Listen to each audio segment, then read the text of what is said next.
Hello everyone, मेरा नाम है डॉक्टर जगदीश कुमार सेन और मैं जिला अस्पताल मंदसौर के एसएनसीयू में कार्यरत हूँ। आज मैं बच्चों के अंदर पाई जाने वाली बहुत ही कॉमन बीमारी के बारे में बात करने वाला हूँ, जिसे बोलते हैं नियोनेटल जॉन्डिस। जो न्यूबॉर्न बच्चे होते हैं उनमें ये बीमारी ज़्यादा देखी जाती है। अब ये क्यों होती है, इसका क्या क्या कारण हो सकते हैं, इसका ट्रीटमेंट क्या है और इसके बचाव कैसे कर सकते हैं, इन सारी बातों पर एक एक करके अपन चर्चा करेंगे।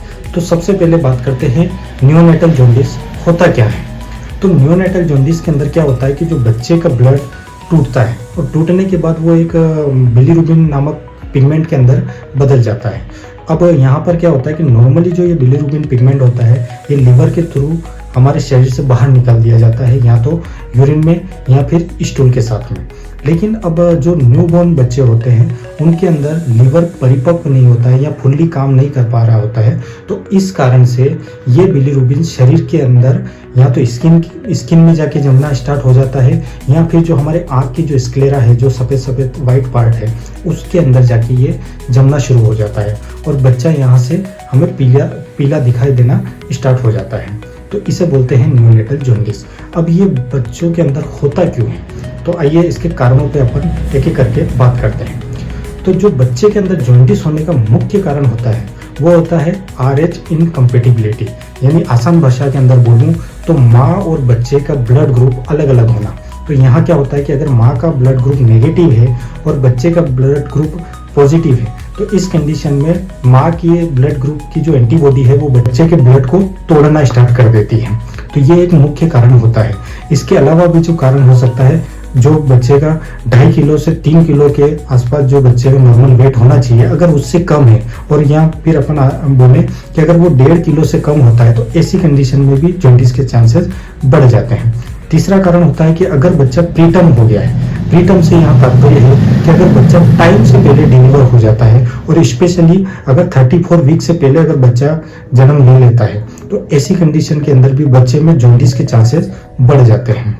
इसके अलावा एक कारण और हो सकता है कि अगर माँ को दूध बराबर नहीं आ रहा है, यानी माँ के अंदर दूध जो बनना चाहिए जितनी क्वांटिटी के अंदर, अगर वो नहीं बन पा रहा है, और अगर मान लो माँ के अंदर दूध बराबर बन रहा है लेकिन बच्चा अगर अच्छे से पी नहीं पा रहा है, तो ऐसी कंडीशन में बच्चा डिहाइड्रेट की तरफ जाएगा और डिहाइड्रेट के कारण बच्चे के अंदर जॉन्डिस होने के चांसेस बढ़ जाते हैं।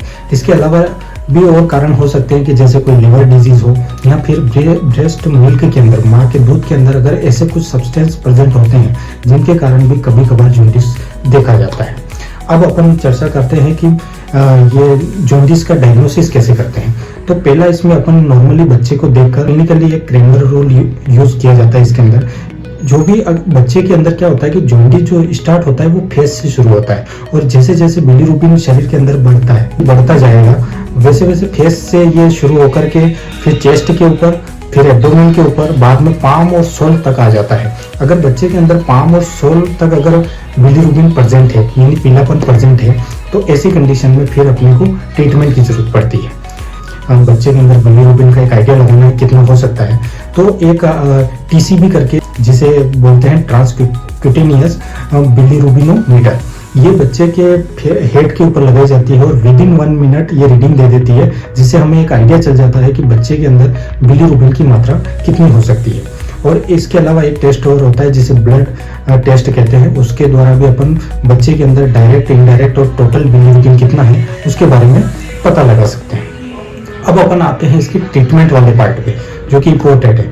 अब यहाँ पे एक मुख्य जो मैं बताने वाला हूँ, माता पिता है उनको मैं एक बात बताना चाहता हूँ कि जॉन्डिस के अंदर सबसे बेस्ट ट्रीटमेंट है कि बच्चे को जितना हो सके उतनी ज़्यादा फीडिंग करवाओ।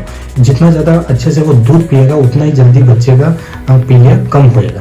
तो एक तो ये हो गया। दूसरी, अगर बच्चे का बिलीरुबिन अगर 15 से ज़्यादा है, तो ऐसी कंडीशन के अंदर फिर हमें फोटोथेरेपी, एक मशीन आती है लाइट वाली मशीन, जिसमें बच्चे को 2 से 3 दिन रखने पे बच्चे का बिलीरुबिन तुरंत कम होने लग जाता है।